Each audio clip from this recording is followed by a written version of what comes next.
ನಮ್ಮ ಮುಂದೆ ಇರುವ ಸವಾಲು ಅಂತ ಹೇಳಿದರೆ ಈ ಶಾಲೆಯನ್ನು ಉಳಿಸಿ ಬೆಳೆಸ್ಕೊಂಡು ಹೋಗುವುದು ಅತ್ಯಂತ ಮುಖ್ಯವಾದದ್ದು.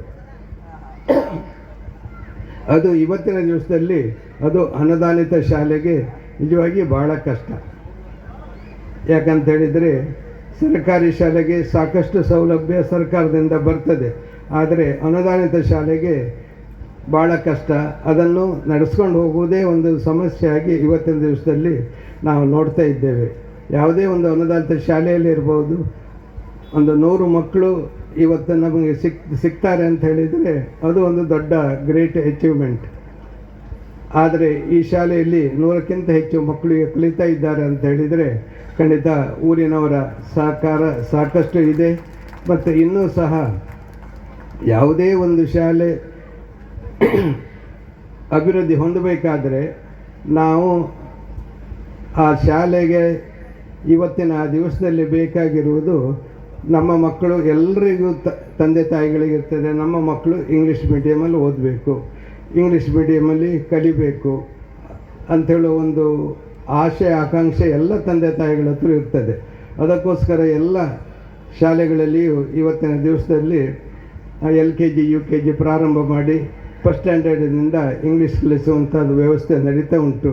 ಖಂಡಿತ ಈ ಶಾಲೆಯಲ್ಲೂ ಅದೇ ರೀತಿ ಮಾಡಿದರೆ ಖಂಡಿತ ಮಾಡ್ತಾ ಇರಬೇಕು.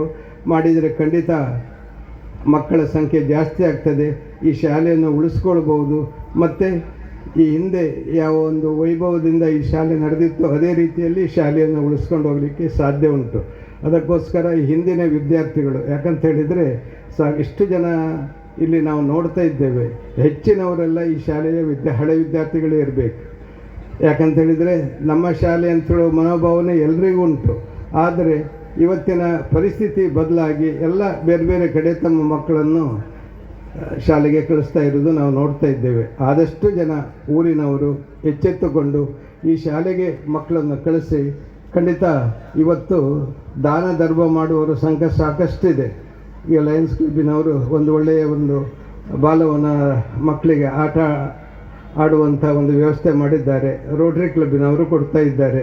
ಅದೆಷ್ಟೋ ಸಂಘ ಸಂಸ್ಥೆಗಳು ಸಹಾಯ ಮಾಡ್ತದೆ. ಆದರೆ ಮಕ್ಕಳ ಸಂಖ್ಯೆ ಅತ್ಯಂತ ಕ್ಲಿಷ್ಟಕರವಾದದ್ದು.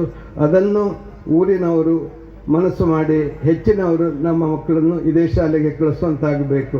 ಅದಕ್ಕೋಸ್ಕರ ನಮ್ಮ ಮಕ್ಕಳು ಈ ಶಾಲೆಗೆ ಬರಬೇಕಾದರೆ ಎಲ್ಲ ತಂದೆ ತಾಯಿಗಳಿಗೂ ಒಂದು ಆಸೆ ಇರ್ತದೆ, ಇಂಗ್ಲೀಷ್ ಮೀಡಿಯಮಲ್ಲಿ ಮಕ್ಕಳನ್ನು ಓದಿಸಬೇಕಂತ ಹೇಳುವುದು. ಅದು ಸಾಕಾರ ಕೊಡಬೇಕಾದರೆ ಇಲ್ಲಿ ಇಂಗ್ಲೀಷ್ ಪ್ರಾರಂಭ ಮಾಡಿದರೆ ಖಂಡಿತ ಎಲ್ಲ ಶಾಲೆಗಳಲ್ಲೂ ಇವತ್ತಿನ ದಿವಸದಲ್ಲಿ ಇಂಗ್ಲೀಷ್ ಪ್ರಾರಂಭ ಮಾಡ್ತಾ ಇದ್ದಾರೆ. ಅದು ಇವತ್ತಿನ ಅವಶ್ಯಕತೆಯೂ ಹೌದು. ಆದರೆ ಕನ್ನಡದ ಜೊತೆಗೆ ಇಂಗ್ಲೀಷ್ ಸಿಕ್ಕಿದರೆ ಮಗು ಖಂಡಿತ ಒಳ್ಳೆಯ ರೀತಿಯಲ್ಲಿ ತನ್ನ ಶಿಕ್ಷಣವನ್ನು ಮುಗಿಸಬಹುದು ಅಂತ ಈ ಸಂದರ್ಭದಲ್ಲಿ ಹೇಳುತ್ತಾ, ಅದಕ್ಕೆ ಊರಿನವರೆಲ್ಲರ ಸಹಕಾರ ಕೊಡಬೇಕು. ಆ ಸಹಕಾರ ಇದ್ದರೆ ಮಾತ್ರ ಇಂಥ ಶಾಲೆಗಳು ನಡೀಲಿಕ್ಕೆ ಸಾಧ್ಯ ಉಂಟು ಅಂತ ಈ ಸಂದರ್ಭದಲ್ಲಿ ಹೇಳ್ತಾ, ಖಂಡಿತ ಕಳೆದ ಕೆಲವಾರು ವರ್ಷಗಳಿಂದ ಈ ಶಾಲೆಗೆ ಬೇಕಾಗುವಂಥ ನೋಟ್ ಪುಸ್ತಕವನ್ನು ನಮ್ಮ ಗೀತಾನಂದ ಫೌಂಡೇಶನ್ ವತಿಯಿಂದಲೇ ಕೊಡ್ತಾ ಇದ್ದೇವೆ.